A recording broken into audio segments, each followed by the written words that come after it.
Yeah. All right, let's Had a massive storm, so we weren't able to get any live streams or any videos on, and finally now everything is back. We do want to talk about love or hate relationship, or this how can you love your partner and at the same time hate other people, right? this might be one of the most important videos that we've ever done. Just keep going. Yeah. So you are in a partnership, you are with your partner, you love each other, everything is okay. And then there's the other people, which we like to call them the karmic people, right?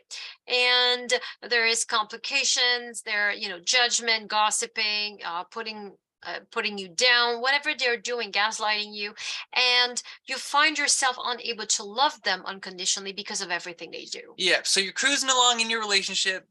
Everything's good. You guys are on the same page. Everything's great. You're loving unconditionally. Everything's perfect. And all of a sudden, you get triggered. Your patience is gone because she or he has done something. Why is this happening? Why is this happening? Yeah, so we need to look at all the relationships that we're keeping in our life. So for me and myself, I've tried to split personalities. I'm going to keep these certain friends in my life, and I'm going to love Jesse unconditionally. And this is impossible. If we have anger towards anybody or hatred, or if I'm keeping friends that don't love their partners or aren't demonstrating the qualities that I want to bring into my relationship, when I'm friends with them, relating with them, I naturally take on this energy and I bring it into our relationship. And this has been one of the core fundamentals that I did not understand, and why I couldn't love her the way I felt inside. I want to have patience. I want to have compassion. I want to love her unconditionally. But then all of a sudden, she just does one small thing that is just, it doesn't even matter. But boom, I'm triggered, and I'm making her my enemy when she's the only thing I love in this world. And the reason why it works like that is we can't actually split the way we want to. We can't split a consciousness, right? We can't have the Christ consciousness when we choose to, and then not have it when we choose to for another relationship. It's a consciousness, right? It's something that you understand about everybody, and that's what the beauty about the Christ consciousness. It is global. It is collective. It's something that not that you carry, it's something that carries you through a relationship, right? So when you perceive one, especially the people that you hate the most, that hurt you the most, through the eyes of unconditional love, you are able to maintain the relationships in your life without the effort, right? You're not trying to try to override the negative thoughts about this person. You're not trying to not judge them. You're not trying to Think positively, positively. or okay, I'm triggered right now. No, but I love her because of this. I love her because of that. Trying to calm myself down, putting all that energy and effort, when ultimately you're going to tire yourself out and you're not going to have the energy to put towards loving her in the first place. So our advice is, if there is anybody in your life that you hate, that you have to put boundaries, that you have to get away, absolutely put your boundaries. If there's gaslighting, put your boundaries if there's judgment and the relationship is not healthy. But to love that person unconditionally has nothing to do with the boundaries, right? So revisit the reasons why you're not able to love this person unconditionally, because trust me, they will affect your direct relationship with your partner. And what you come up with, so for instance, I can't love this person because they hurt me, they gaslight me, they betrayed me, whatever it is, it's very valid to feel the way you do. However, to keep those as an excuse to not be able to love and understand why they're doing what they're doing is basically shooting yourself in the foot. You're shooting yourself in the foot because you're closing the door of your heart and the love you have for your partner as well. Because we are one being. We can't actually have 20 million different consciousness or vibration within the consciousness. Is you adopt one at a time, and that consciousness will actually dictate what kind of thoughts you will have towards your partner. So all of these things that Jesse said, this person did this, gaslights me, triggers me, lies to me, all these things, these are all judgments at the end of the day. And we need, if as long as we hold judgment, we will not be free to love. We won't be free to love them. We will not be free to love our partner. So we really, it's going to take a high level of consciousness. You're literally going to have to rise up to God's perspective, to Christ's eyes, and you're going to have to see their pain. Understand that it is not personal to you. this person is lashing out because they're trying to get their needs met from you in a manipulating way. They're trying to lie to you, they're trying to cheat from you, they're trying to take from you because of their self wounds from their mother, their parents, their karmics, from their past. But it's not, put someone else in your shoes, they're going to treat them the exact same way. So this can help you separate the personalness from it and see that this person is just in pain and they're just trying to get their needs met through feeling worthless, through feeling powerless, through all the things that they're feeling. They're trying to feel powerful by dominating you because they actually feel powerless inside. So you can see their pain, and when it's not personal, you can actually have compassion for them in the midst of the most unfair situations. So what I want to bring back to, I want to bring clarity to, especially the spiritual community. They would tell you, if there is a difficult relationship, just put boundaries, and just leave the relationship. Yes, but what it became out of that is, oh, this person is bad, I'm on my way to God, and they're not. But just saying that alone keeps you trapped in the consciousness, and it keeps you trapped away from God, because to actually divide them from God is how you actually stay away from union. You stay away from your dreams. You stay away from basically anything that is good.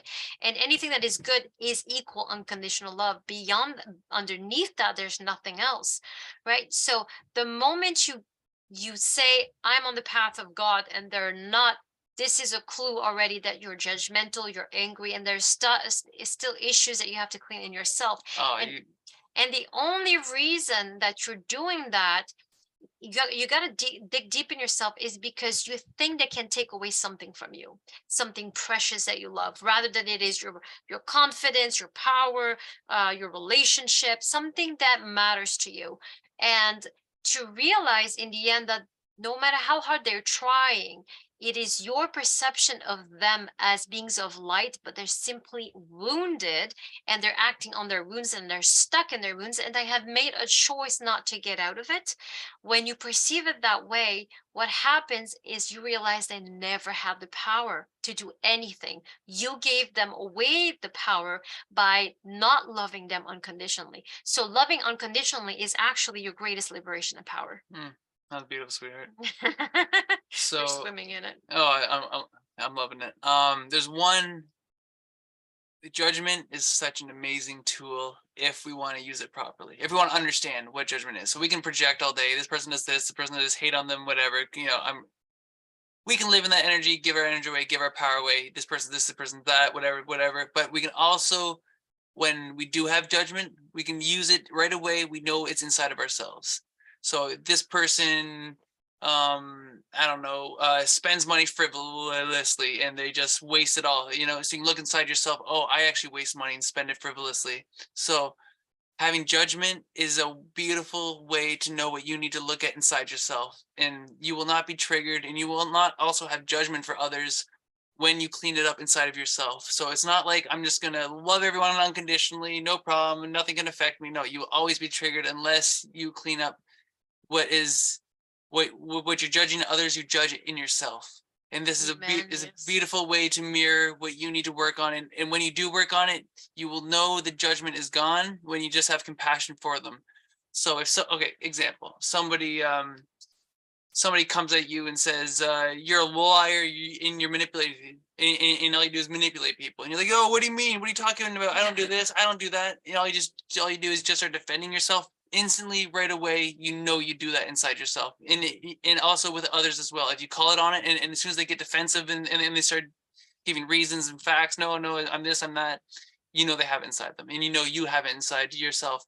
But if somebody comes at you and calls you a liar and a manipulator, and you're like, oh, okay, I can see why you feel that way, but you don't take it even personally. It's not even personally. They're just projecting themselves onto you, but you're not feeling it. That's how you know it's not inside of you. So you can really use judgment as a way to know what you need to work on, and when you clean it up, you will not actually be triggered by people coming at you, and then you can carry this into your relationship, and then you won't be judging them anymore because you have cleaned it up inside yourself. And that's the beauty of the sacred relationship, judging each other. You can bounce the ping pong ball all day and just mirror each other and just keep on cleaning each other up with the judgment or the things that we need to, or the perspectives we need to clean up inside ourselves to be in union, to bring us closer together without all the bullshit in between.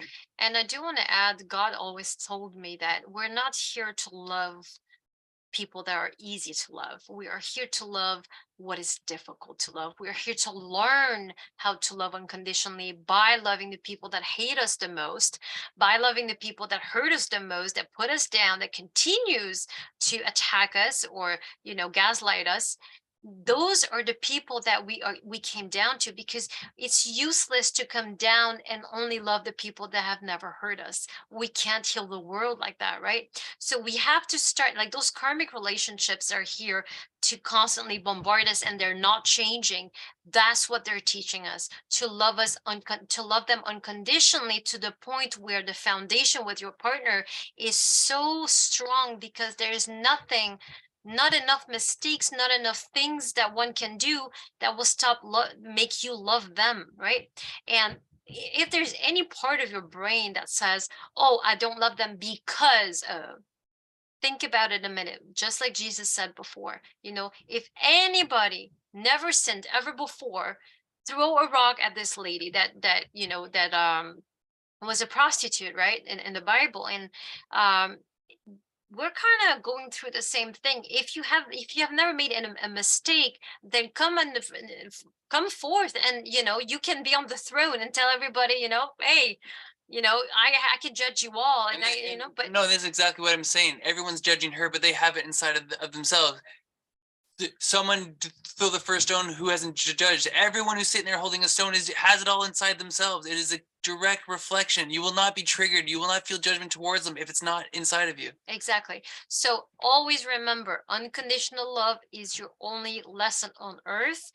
Especially the people that you hate the most, they're your biggest masters, biggest teachers, and they will benefit your sacred partnership tremendously much. They're actually the foundation of it. If you crave union as much as I do, this will be your fuel, what you need inside of you to force you to drop your pride, because you have to drop pride and ego to love people unconditionally, regardless You of do. how they treat you. Jesus got nailed on the cross. I'm still saying, forgive these people, for they not know what they do. Like you have to no pride, zero ego, see the truth, see people's pain, and have the motivation to for myself and for anyone else. You're gonna need the motivation of wanting to love your partner the way that they deserve by loving others unconditionally. Then I can love her unconditionally. So it takes a lot of work. It's a lot of self-reflection, a lot of, if you want union, if you truly want to live this sacred life, a sacred life with your partner, and not hold any hatred or resentment, have the compassion, have the patience that's needed in your relationship, you will have to have it for one and then one for all. Absolutely. That was beautiful. Are All we right. good, Thank sweetie? you so much. All right, guys. We'll see you on the next live stream. Bye.